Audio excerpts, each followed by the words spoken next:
नमस्कार बच्चों। तो बेसिक मैथ का पार्ट 2 लेकर आया हूँ। इसके पहले आप लोगों ने देखा था क्या?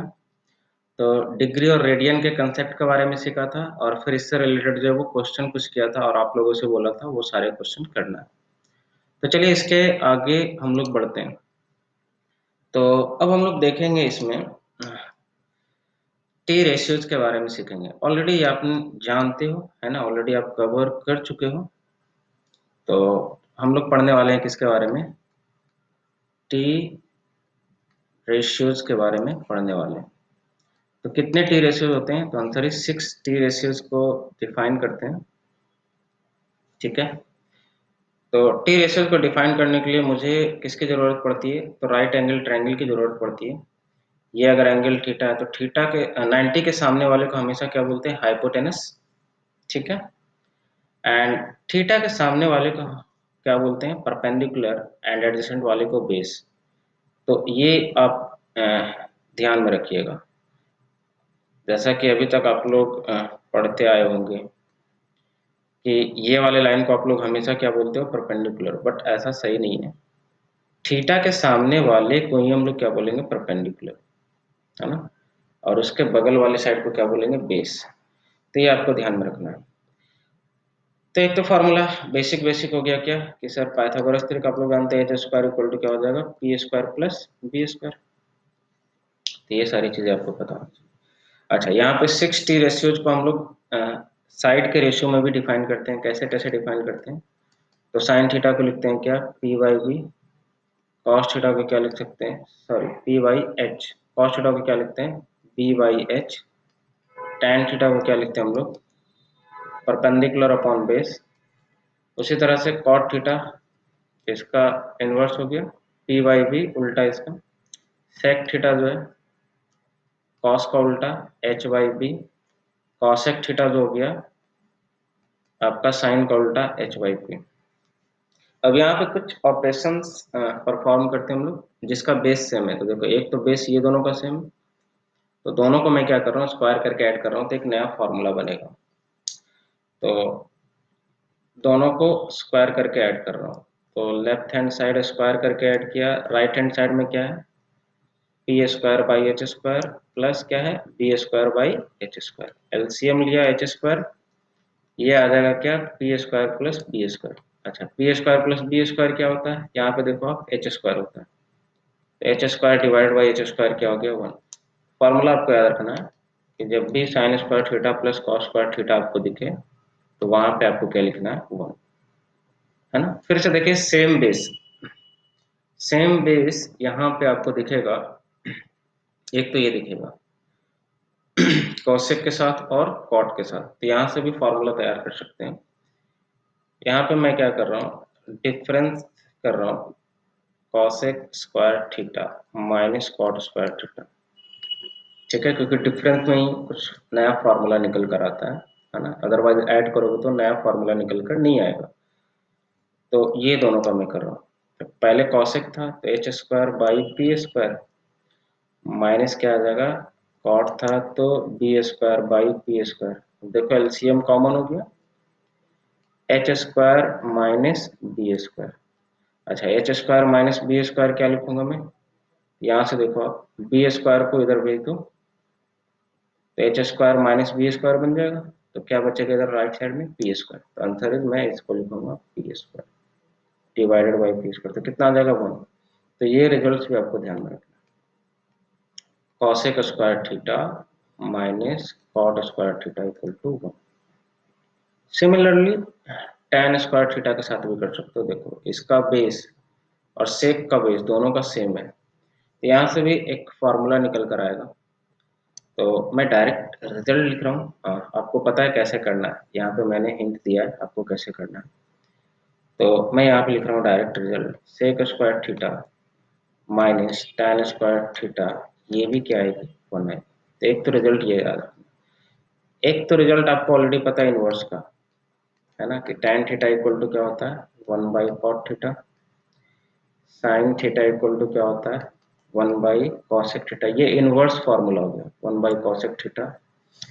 फिर आपका कॉस थीटा इक्वल टू क्या हो गया? 1 बाई सेक थीटा। ये सारे बेसिक बेसिक फार्मूले आपको पता होना चाहिए, और भी फार्मूले हम लोग आगे तैयार करेंगे। लेकिन उससे पहले हम लोग क्या करते हैं, कुछ और बेसिक चीज़ें पढ़ लेते हैं, उसके बाद फार्मूला हम लोग तैयार तो करेंगे। तो बेसिक चीज़ें क्या है, आप लोग जानते हैं स्टैंडर्ड एंगल का रिजल्ट, टी रेशियोज का स्टैंडर्ड एंगल के साथ रिजल्ट जानते हैं। क्या जानते हैं सर? तो आप इससे रिकॉल कर सकते हैं। आप एक टेबल बनाइए, ठीक है, ये एंगल हो गया थीटा, और यहाँ पे जितने भी टी रेशियोज है, साइन, कॉस, टैन, कॉट, सेक, है ना, कॉसेक, तो सारा टेबल बनाइए आप। और कुछ स्टैंडर्ड एंगल का रिजल्ट आपने क्लास 9-10 में ऑलरेडी पढ़ रखा है कि साइन जीरो का एक ने पढ़ रखा है आपने, जीरो के बाद आपने पढ़ रखा था क्या, 30 डिग्री का। यहाँ पे एक स्लॉट में खाली रख रहा हूँ। 30 के बाद आपने क्या पढ़ रखा था, 45 डिग्री का। फिर से एक स्लॉट खाली रख रहा हूँ मैं, क्योंकि कुछ नया आने वाला है। फिर आपका 60 डिग्री के बारे में भी पढ़ा था, और आपने 90 डिग्री के बारे में पढ़ा था। तो इतना आपको पता है। सर साइन जीरो का रिजल्ट क्या है, answer is zero. Sine 30 is कितना, 1/2, साइन 45 1/√2, साइन 60 √3/2, साइन 91। इसी के रिजल्ट को उल्टा आप लिखो तो कॉस में आ जाएगा, है ना। ये अगर आप उल्टा से लिखो तो कॉस में रिजल्ट आ जाएगा। तो यहाँ पे मैं लिख रहा हूँ क्या, कॉस 01, फिर कॉस 30 √3/2, कॉस 45 1/√2, फिर ये आ जाएगा आपका 1/2, कॉस 60, कॉस 90 0। अच्छा, अगर दोनों को आप डिवाइड कर दो तो tan थीटा आ जाएगा, है ना। आप यहाँ से निकाल सकते हो, दोनों का अगर आप डिवाइड करो साइन बाई कॉस, तो एच से एच कैंसिल आउट हो जाएगा, तो पी वाई भी tan थीटा। तो आप यहाँ से रिजल्ट लिख सकते हो, एक तो आ जाएगा 0/1, तो tan 0 0, है ना। ये आ जाएगी कितनी, 1/√3, ये आ जाएगी 1, ये आ जाएगी √3। 1/0 क्या होता है, आंसर इज अनडिफाइंड। तो बाकी आप जानते हो कि कॉट में क्या होता है, रिवर्स, है ना। तो रिवर्स का मतलब tan का जो रिवर्स कर दो आप, तो वही कॉट में आ जाएगा। तो ये सारी वैल्यू आप लोग जानते हो उल्टी। तो इसी को बोलते हैं हम लोग क्या, स्टैंडर्ड एंगल। अब हम लोग को क्या करना है, लिस्ट को थोड़ा सा ब्रॉड करना है। मतलब अब मुझे और भी कुछ स्टैंडर्ड एंगल की कैटेगरी में कुछ और भी एंगल्स डालना है। तो एक तो मैं यहाँ पे डाल रहा हूँ जो खाली जगह, एक तो 37 डिग्री डाल रहा हूँ, और एक कितना डाल रहा हूँ, 53 डिग्री। तो इसका भी रिजल्ट आपको याद रखना है, क्योंकि कभी कभी सवाल में क्या करते हैं, इससे रिलेटेड क्वेश्चन आ जाते हैं, तो आपको एंगल के बारे में जानकारी नहीं दी जाती है। तो आपको एंगल के बारे में जानकारी होना चाहिए। 3-4-5 ट्रायंगल कैसा होगा, एक राइट एंगल ट्रायंगल आप चेक कर सकते हैं, पाइथागोरस तरीका ना। आप जानते हैं कि 5² इक्वल टू कितना आ जाएगा, 4² + 3²। तो जब भी ऐसा सेटिस्फाई करे, मतलब ट्रायंगल कैसा होगा, राइट एंगल ट्रायंगल। तो 90 के सामने तो ये 5 हो जाएगा। अब 3 के सामने का जो एंगल होता है वो कितना होता है, 37 डिग्री। तो ये दो एंगल भी आपको हमेशा मिलेंगे। और 4 के सामने कितना होता है एंगल, 43 डिग्री। तो यहाँ से भी आप भर सकते हो, है ना, टेबल को, जो बाकी जो बचा हुआ टेबल था उसे आप भर सकते हो। जैसे कि मैं कुछ वैल्यू आपको निकाल कर बता देता हूँ। जैसे अगर साइन 37 बोला, तो ऑब्वियसली सर साइन 37 का मतलब ये वाला एंगल। तो परपेंडिकुलर कौन सा लेंगे, ये, है ना, और हाइपोटेनस ये। तो साइन 37 क्या होगा, py/h। परपेंडिकुलर कितना हो जाएगा, 3, और हाइपोटेनस 5। तो ये वैल्यू आप वहाँ पे पुट करोगे। जैसे कोई और एक एग्जांपल ले लेता हूँ मैं, जैसे tan 53 की वैल्यू बतानी है ना। तो फिर से अब ट्रायंगल ड्रॉ किया, लेकिन अब 53 है। 53 का मतलब कौन सा, ये वाला, है ना। ये 3-4-5 ट्रायंगल है, 53, लेकिन अब कौन सा, ये वाला 4 के सामने वाला। तो अब परपेंडिकुलर कौन होगा, तो आंसर ये, थीटा के सामने वाले को ही हमेशा परपेंडिकुलर बोलेंगे। तो परपेंडिकुलर का काम ये करेगा। हाइपोटेनस तो सर वही रहेगा, है ना, और बेस ये वाला। तो tan थीटा का फॉर्मूला क्या होता है, परपेंडिकुलर अपॉन बेस। तो अब बताइए परपेंडिकुलर कितना हो गया, तो आंसर इज 4, और बेस कितना हो गया, तो आंसर इज 3। तो 4/3 इसका वैल्यू है। इसी तरह से आप सारे टी रेशियोज को निकाल के, ये दोनों जो कॉलम जो मैंने छोड़ा है, ये दोनों कॉलम भी आप फिल अप कर सकते हैं। फिल करने की जरूरत नहीं है, बस आप ये ट्रायंगल याद रखो कि 3 के सामने का एंगल कितना होता है, 37, 4 के सामने का एंगल कितना होता है, 53, और 90 के सामने तो आपको पता ही।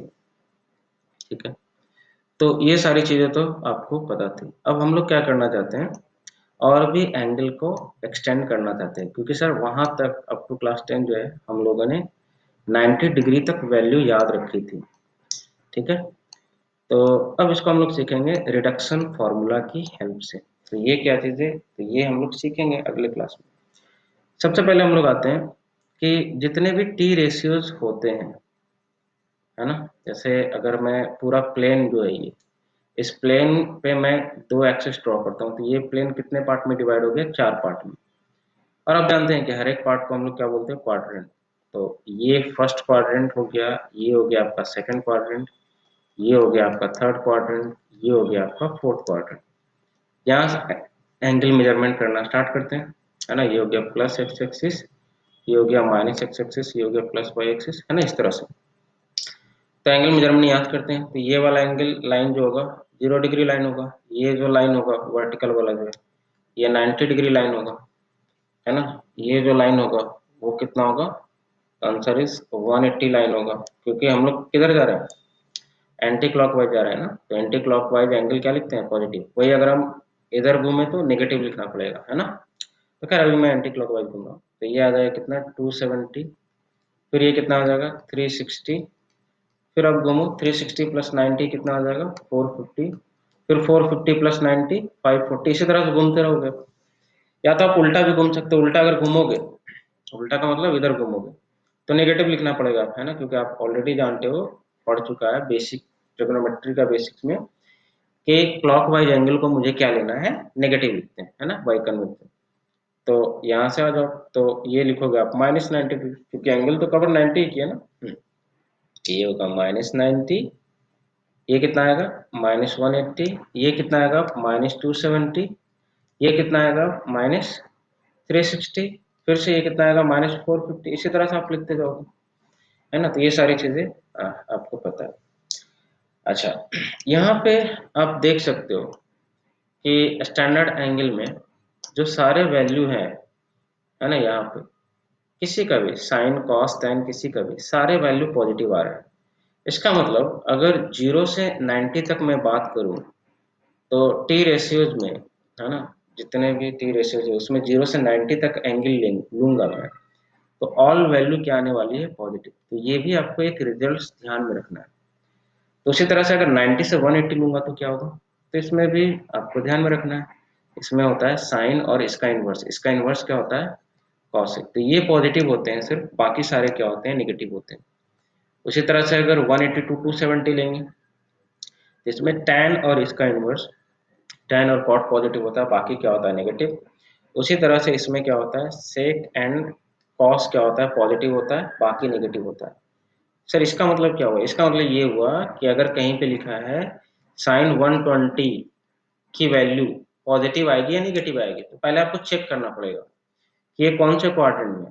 तो आंसर है ये तो 90 हो गई, तो 120 90 और 180 के बीच में, मतलब सेकंड क्वाड्रेंट। तो सेकंड क्वाड्रेंट किसका घर है, तो साइन और इसका इनवर्स मतलब कॉसेक और साइन का घर है, तो ये दोनों पॉजिटिव होगा। मतलब साइन 120 की जो वैल्यू आएगी वो क्या आएगी, वो मुझे लिखना है पॉजिटिव। इसी तरह से फॉर एग्जांपल अगर पूछ दे कि cos 300 क्या आएगी, पॉजिटिव आएगी नेगेटिव आएगी, तो चेक करेंगे 300 किस कैटेगरी में जाएगा, तो सर ये तो 270 होगा, 270 से ज्यादा होगा, 360 से कम, मतलब फोर्थ कैटेगरी में गिरेगी। तो 4 में चेक करेंगे क्या ये कॉस का घर है, तो आंसर यस कॉस का घर है। तो कॉस का घर है, तो इसका जो रिजल्ट आएगा वो क्या आएगा, पॉजिटिव आएगा। तो इस तरह जैसे एक और एग्जांपल ले लेता हूँ, tan 120। तो अगेन 120 आप जानते हो सेकंड क्वाड्रेंट में आएगा, लेकिन यहाँ पे सिर्फ साइन और कॉसेक पॉजिटिव होगा, तो बाकी सारा क्या होगा, नेगेटिव। tan किस में पॉजिटिव होगा, थर्ड घर में। तो यहाँ पे tan की वैल्यू मैं क्या लिखूंगी, लिखूंगा नेगेटिव। ठीक है, तो इस तरह से हम लोग क्या करते हैं, साइन के बारे में पता करते हैं। और इसके लिए एक फॉर्मूला भी हम लोग एक ट्रिक भी याद रख सकते हैं, इस तरह से याद रखने के लिए कि A फॉर ऑल होता है, और S for student, T for tech, and C for coffee. तो ऐसे भी याद रख सकते हैं, all student, STUDENT, tech, coffee. तो ये याद रखने का तरीका है कि कौन से घर में कौन पॉजिटिव होगा। ऑल का मतलब ये फर्स्ट क्वाड्रेंट में सारे पॉजिटिव, सेकंड क्वाड्रेंट में सिर्फ tan एंड इसका इनवर्स, थर्ड क्वाड्रेंट में सेकंड क्वाड्रेंट में साइन और उसका इनवर्स, थर्ड क्वाड्रेंट में tan और इसका इनवर्स, एंड फोर्थ क्वाड्रेंट में क्या होगा, cos एंड इसका इनवर्स। तो ये सारे पॉजिटिव होगा। तो यहाँ तक आए हो कि कोई दिक्कत नहीं होना चाहिए। तो अब हम लोग पढ़ने वाले हैं इसके आगे रिडक्शन फॉर्मूला के बारे में। तो अभी तक जो हम लोगों ने पढ़ा वो आप चेक कर सकते हैं यहाँ पे क्या क्या पढ़ा अभी के लिए। एक तो ये सारे फॉर्मूले देखें, है ना, और ये सारी चीज़ों के बारे में पढ़ा। तो अब नेक्स्ट पार्ट में, पार्ट 3 में हम लोग स्टार्ट करेंगे क्या, रिडक्शन फॉर्मूला। मतलब अभी तक तो आप 0 to 90 डिग्री के बारे में ही जानते हो, है ना, वैल्यू के बारे में। अब इसके आगे अगर कुछ होगा, है ना, तो उसके बारे में हम लोग सीखेंगे कि कैसे निकालते हैं वैल्यू रिडक्शन फॉर्मूला। तो चलिए आज के लिए इतना ही, फिर मिलेंगे नेक्स्ट वीडियो में।